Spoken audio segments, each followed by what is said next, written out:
জেনার licence দিয়ে বসে আছে সমাজ। ছেলেগুলো ডিভাইস পায়, মোবাইল পায়, শেষ। এক ছেলে আজকে সকাল 11টা, বেলা 11টা আমাকে ফোন দিয়েছে, একটা যুবক, পরিচয় না দিয়ে কান্দে আর কয়, হুজুর আমার কি তওবা কবুল হবে না?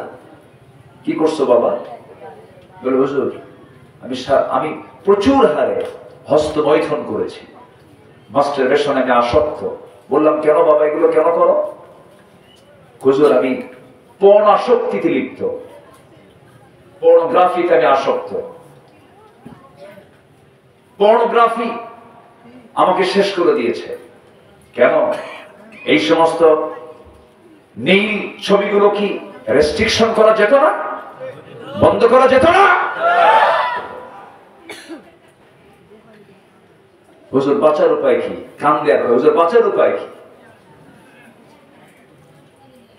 এরকম একটা দুইটা যুবক নয়, লক্ষ লক্ষ যুবক আজকে পথহারা, নষ্ট হয়ে যাচ্ছে। মোবাইল যুবকদেরকে ধ্বংস করে দিচ্ছে। এখানে চেয়ারম্যান সাহেবরা বসে আছেন, ওনাদের কাছে নিয়মিত রিপোর্ট, কি প্রায় রিপোর্ট, ডিভাইস জোড়ায় গোল হয়ে বসে এই মোবাইল দিয়ে জুয়া খেলে, জুয়া গেমস আসক্ত, ফ্রি ফায়ার, পাবজি সব শেষ করে ফেললো। এগুলো ঠিক কথা, ঠিক না ব্যাঠিক?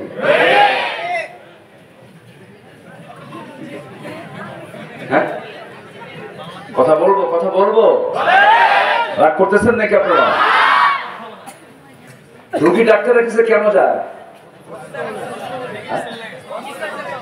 সুস্থতার জন্য। সুস্থ কে করেন? মাধ্যম লাগে, ডাক্তারের কাছে যায়।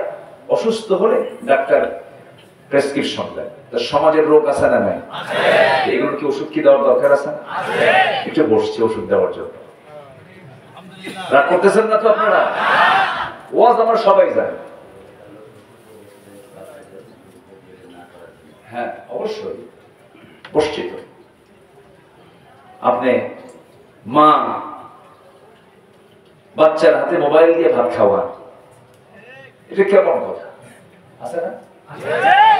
গেমস দেয়, গেমস চলে, ও খায়, আছে কিনা বলেন? কেন? বাচ্চারা এই মসজিদে গেলে আবার কিছু বুড়া চাচা আছে চোখের কপড় করে, মানে মসজিদে বুড়ার জন্য, কোন বাচ্চারা মসজিদে যাবে না, মানে বুড়া মানুষের জন্য মসজিদ। এরকম কিছু বুড়া আছে না নাই? বলবো কথা বলবো। আপনি আমার উপরে এত রাগ কেন ভাবতেছেন নাকি? আবার মসজিদ কি শুধু বুড়ো মানুষের জন্য না বাচ্চাদের জন্য? বাচ্চারা কোথায় সময় ব্যয় করবে বেশি বলেন? মসজিদে ঢোকার মাত্রই কিছু কিছু বুড়ো আছে এইরকম করে চোখ বানায় আর লাঠি দেখা। বাচ্চা তো ভয় থরথর করে কাঁপে আর এই বুড়ো মরবে কোন দিন। কেন? বাচ্চারা মসজিদে যাবে, আপনার মেয়েটা ছোট হয়েছে, ছোট, আপনার ছেলে ছোট, ঘাড়ে নিবেন, কোলে নিবেন, হেঁটে হেঁটে মসজিদে নিয়ে চলে যাবেন। ফজরের সময় নিয়ে গেলেন, সময়ের জ্ঞান সে অর্জন করলো।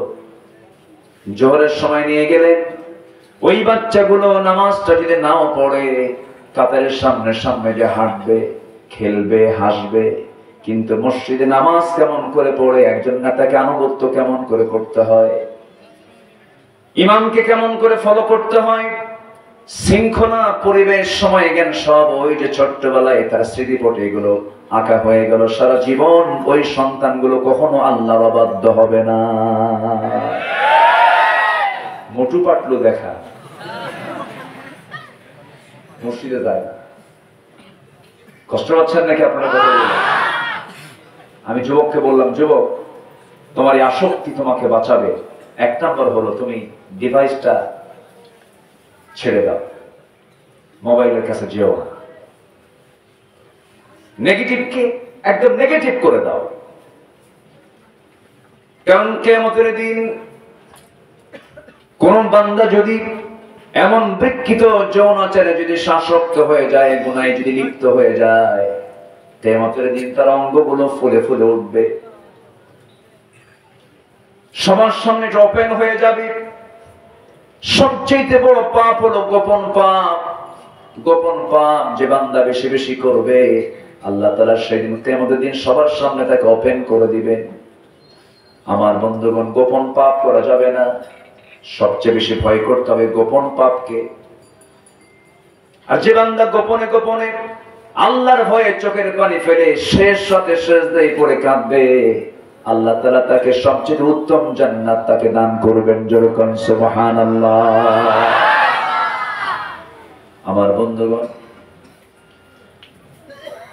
যুবকের এই চোখের পানি আজকে বেলা 11টার দিকে ফোনটা দেওয়া মাত্র সারাদিন চিন্তা করলাম, আহারে এরকম তো একটা দুইটা যুবক নয়, অসংখ্য যুবক তাদের চরিত্রগুলো হারায় ফেলতেছে, মুহূর্তের ভিতরে শেষ হয়ে যাচ্ছে। বললাম, বাবা ওই সমস্ত নেগেটিভ চিন্তা মাথায় নিবা না, সবসময় নিজেকে কোনো কাজে ব্যস্ত রাখবে, একা একা কোনো রুমে থাকবা না, খারাপ কোনো চিন্তা মনে আসতে দিবা না। ভালো থাকার একটা গুরুত্বপূর্ণ একটা উপায় হলো সবসময় তুমি ওযুর উপরে থাকবে। সাইয়েদনা বেলাল দুনিয়াতে আছেন, আমার নবী মেরাজ থেকে যখন আসলেন জান্নাত দেখলেন, জাহান্নাম দেখলেন। রাসূল এসে বলছেন, বেলাল জান্নাতের মধ্যে আমি তোমার কণ্ঠ শুনতে পেলাম, আমি তোমার কণ্ঠ শুনতে পেলাম। তুমি কি এমন আমল করেছো যার জন্য তোমার কণ্ঠ আমি জান্নাতে শুনতে পেলাম, এর কারণটা কি? সাইয়েদনা বেলাল বলছেন, হুজুর আমার ব্যক্তিগত একটা আমল হলো আমি ওযু ছাড়া কখনো থাকি না, ওযুর উপরে থাকি, আর ওযু যখন করি সঙ্গে সঙ্গে 2 রাকাত নফল নামাজ পড়ি। ওই যুবককে বললাম, খারাপ চিন্তা সামগ্রী বারবার তুমি ইস্তেগফার পড়বে, বারবার তওবা করবে, ইস্তেগফার পড়বে, আল্লাহর নামটা বেশি করে নেওয়ার চেষ্টা করবা। টয়লেটে বেশিক্ষণ থাকবা না, কারণ টয়লেটে যখন ঢোকা হয় আল্লাহুম্মা ইন্নী আউযু বিকা মিনাল খুবুসি ওয়াল খাবাইস, বের হয়ে চলে আসবি।